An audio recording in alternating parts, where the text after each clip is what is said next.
बिस्मिल्लाहिर्रहमानिर्रहीम। अस्सलाम वालेकुम गाइस, क्या हाल चाल है। आज आपके लिए जो मैं रेसिपी लेके आई हूँ, मैं कहती हूँ इफ्तार में स्पेशल आप ये शरबत बनाएं घर से, चीज़ें उठा के। माशाल्लाह बहुत हेल्दी है और बहुत माशाल्लाह, मैं जितनी तारीफ़ करें उतनी ही कम है।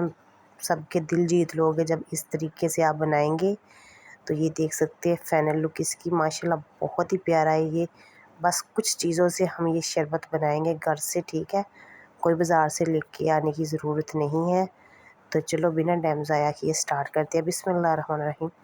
यहाँ मैंने दूध, जिसमें मैं बॉयल करती हूँ घर का दूध, ज़ाहिर सी बात है पक्का वही बर्तन में मैंने दूध लिया है, ये देख सकते हैं आप। तो इसमें मैंने ना 1 कप के बराबर चीनी डाल ली है। ये 2 ढक्कन डाल दिए मैंने, ठीक है। और 1 चम्मच के करीब मैं नमक इसमें ऐड करूँगी, ठीक है। इसको हमने करना है मैच। दूध मैंने ठंडा लिया है, ठीक है। फ्रिज में रखा हुआ था, काफ़ी ठंडा है दूध। तो इसमें मैं बर्फ़ बिल्कुल भी नहीं ऐड करूँगी, ठीक है। तो ये देख सकते हैं मलाई वगैरह बिल्कुल दूध पे आई हुई थी, तो मैंने कुछ भी नहीं उतारा। तो आप तीली का भी हाल देख रहे होंगे जिसमें मैंने दूध गर्म करती हूँ। माशाल्लाह बहुत गाढ़ा दूध है, अगर आप चाहे तो जो सा भी इस्तेमाल करते हैं वो भी ले सकते हैं। तो यहाँ मैं जामशीरी बिल्कुल थोड़ा सा ऐड करूँगी, आप देख सकते हैं। इतना डालना है हमने कि थोड़ा सा इसका ना जो कलर है वो चेंज हो जाए, ज़्यादा नहीं हमने ऐड करना, क्योंकि हमें इसकी खुशबू चाहिए, इसका ज़ायका ज़रूर चाहिए। इतना भी नहीं करना कि बिल्कुल तेज़ मीठा कर लें आप अपने हिसाब से डाल सकते हैं जितना आपको मीठा पसंद है, ठीक है। तो यहाँ मैं 4 से 5 ग्लास बनाने जा रही हूँ, तो उस हिसाब से डाला है, ठीक है। तो डालने के बाद यहाँ मैंने भिगो के रखी हुई थी, ये देख सकते हैं। ये चीज़ मैंने भिगो के रखी हुई थी, ठीक है, जिसे हम तुख मलंगा भी बोलते हैं। और साथ में मैंने इसको गोंद कतीरा जो होती है ना, बहुत ज़्यादा ठंडी होती है गर्मियों में, आपको रोज़ा रखने के बाद जो गर्मी महसूस होती है, जिगर पे गर्मी हो जाती है, कुछ खाए ना खाया हो, ठीक है, सारा दिन भूखा प्यासा रह के। तो इसको मैंने आधा घंटा पहले भिगो दिया था।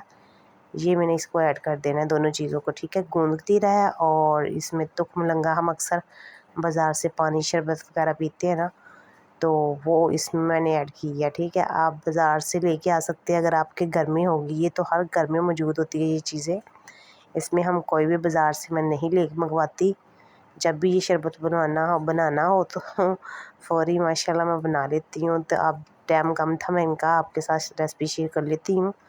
तो ये देख सकते हैं माशाल्लाह मेरी फाइनल लुक चटपट में बन के तैयार हो चुका है, ठीक है। तो आप भी कोशिश किया करें कि जब भी बनाएं तो पका हुआ दूध इस्तेमाल करें, कच्चा दूध बिल्कुल भी ना इस्तेमाल किया करें।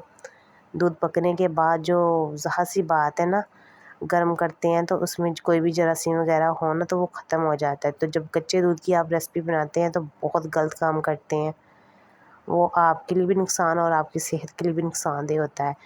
तो माशाल्लाह मेरी रेसिपी जो है माशाल्लाह कंप्लीट हो चुकी है। वीडियो अच्छी लगी हो तो दुआओं में ज़रूर याद कीजिएगा, ठीक है।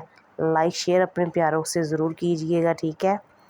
और चैनल पे नए हैं जो मेरे बहन भाई वो सब्सक्राइब कर लिया करें, क्योंकि जो भी वीडियो आएगी सबसे पहले आपको मिलेगी। तो रोज़ा सब इंशाल्लाह रोज़े कायम करा करें, ठीक है। 5 वक्त की नमाज़ भी कायम करें। तो ये देख सकते हैं मेरी माशाल्लाह रेसिपी। रोज़े में भी इफ्तार होने में थोड़ा ही टाइम बाकी है, तकरीबन 10 मिनट पड़े हुए हैं। तो मैं इसमें बर्फ़ बिल्कुल भी नहीं ऐड कर रही, दूध बहुत ठंडा था, ठीक है। तो इसलिए ये देख सकते हैं आप। मुझे दीजिए इजाज़त, मिलूँगी इंशाल्लाह नेक्स्ट वीडियो में। ओके, अल्लाह हाफ़िज़।